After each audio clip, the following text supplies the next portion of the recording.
pessoal, tudo bem? Aqui a gente vai começar agora a nossa aula, na sala de hoje, segunda-feira. Pessoal, vamos tentar acompanhando as aulas aos poucos. Os vídeos, pode ter um comentário ou outro, porque parcialmente eles são iguais para todas as turmas, tá? Mas eu tento vir gravando coisas diferentes, posições diferentes para cada turma, tá bom? Mas o que eu quero, fazendo esses vídeos parecidos, porque ver o feedback de vocês, como eu já comentei. O que importa para mim é o que vocês estão conseguindo absorver dessas matérias EAD. Então, o que acontece? A partir de sexta-feira, que eu mudo o assunto da matéria, eu vou começar a dar matéria voltadas para projeto, planejamento, para vocês, como eu já comentei.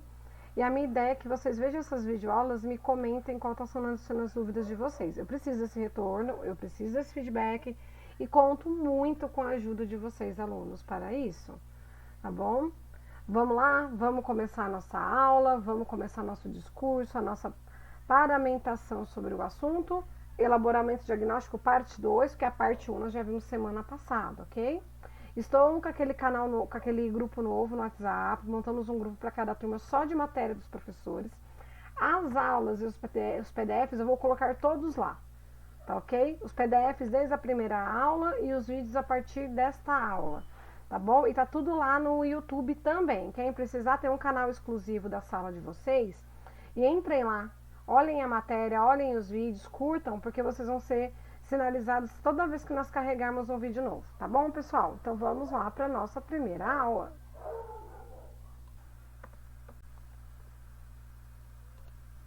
Pessoal, aqui a gente começa em um pouco mais fundo. Princípios do diagnóstico. Compreensão das diferentes percepções. Como cada pessoa observa a realidade do seu ponto de vista, não devemos, nesta fase, julgar essa percepção, se é correta ou não.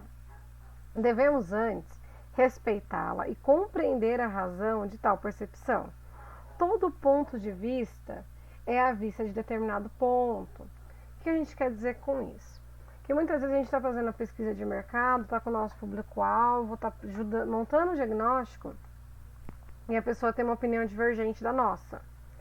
Pode ser até uma opinião não divergente por causa do nosso projeto, que vai fazer a diferença para o projeto.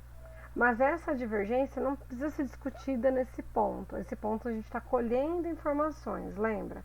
É um ponto que eu ainda estou no papel, que eu ainda estou colhendo essas informações que vão vir, e para mim isso é importante. Tanto o ponto de vista legal e o ponto de vista que não vai estar tão coerente, que não é correto no seu ponto de vista, mas o ponto de vista da pessoa vai ver aquele ponto está correto. Então nós precisamos aprender a começar a diversificar um pouquinho esses pontos de vista nessa etapa, tá?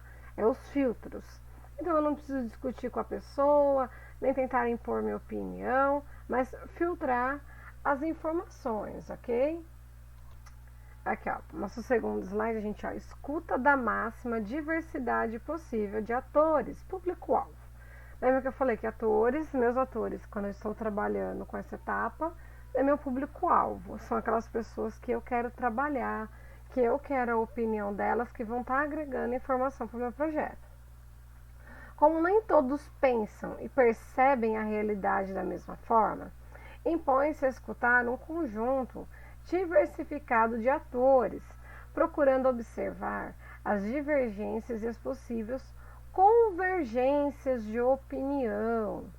Aí explica um pouquinho mais sobre aquele primeiro slide. É a diferença de opinião. Que nem eu dei o exemplo muito em sala de aula do prédio ficar em Fortaleza, que ele teve um diagnóstico errado de como ia proceder o serviço. Quando eu tenho essa percepção, pode ter perguntado para alguns condôminos do condomínio, tipo na pesquisa que é feita do público-alvo, se a obra era válida ou se a obra não era válida.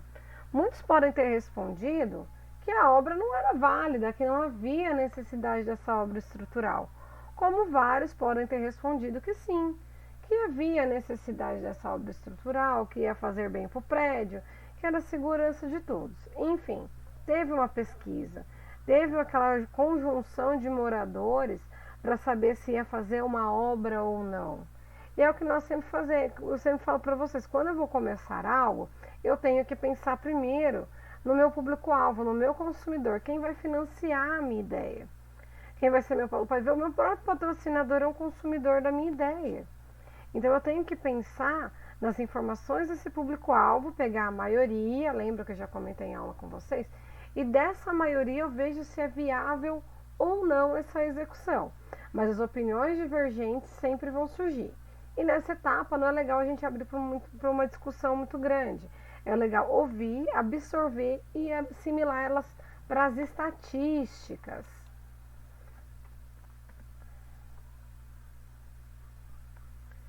Visualização. O uso dos recursos visuais para dar formas às explicações verbais e escritas facilita a apropriação do conteúdo a ser analisado. Com essa finalidade, podem-se utilizar mapas, diagramas, esboços e modelos relativos aos assuntos e às discussões que estão em pauta. Vocês fizeram um exercício, pegaram um problema de vocês.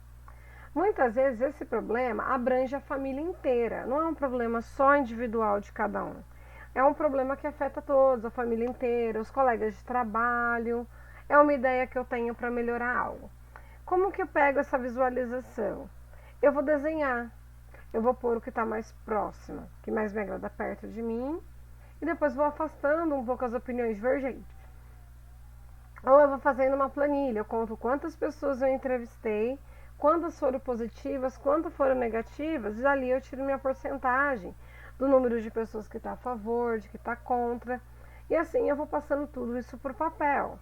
E fazendo modelos, ou mudando muitas vezes a minha forma de abordar meu público-alvo, para eu chegar na ideia final que eu quero e ter a visualização dessa minha ideia bem escrita, bem feita, bem executada e bem elaborada também, e atingindo da melhor forma possível os meus atores desejados. Triangulação. Trata-se aqui da coleta de confrontação de diferentes fontes de informação, tais como as entrevistas, observações e diagramas. A coleta deve ser efetuada junto a diferentes membros da comunidade, grupos sociais, homens e mulheres, etc. O que a gente fala aqui da triangulação? Triângulo, a junção. Eu estou pegando aqui, ó, membros da comunidade, membros diferentes, homens, mulheres, grupos sociais, faixa etária de idade. Por quê? Eu quero que nesse meu triângulo encaixem as probabilidades, o ponto da pirâmide e a base da pirâmide. O ponto da pirâmide é aquele pessoal indireto, que muitas vezes a base da pirâmide vai subindo e chega lá. Mas a minha base da pirâmide é que eu tenho que ter um tratamento melhor. Muitas vezes eu crio algo para mulher grávida. Compensa eu entrevistar homens? Compensa, porque muitas vezes o homem participa do dia a dia daquela mulher grávida, de toda aquela situação. Mas vale a pena eu entrevistar crianças, adolescentes? Muitas vezes não. Se não é um público que pode estar vindo de gerar uma gestação ou não. Adolescente que eu falo, gente, é daquele pré-adolescente, né? 13, 14 anos. Muitas vezes tem pessoas de 15, 16 anos que já tiveram filhos. Então também podem entrar nessa abordagem. Mas aquela faixa etária ainda que não teve um relacionamento, que não teve filhos, se eu estou trabalhando com o público-alvo, filhos e mulher grávida, eu preciso ter uma definição para eu não ir no público-alvo errado. Aí eu não perco tempo de pesquisa também, que isso voga muito no final do encaixe da minha pesquisa. Ok?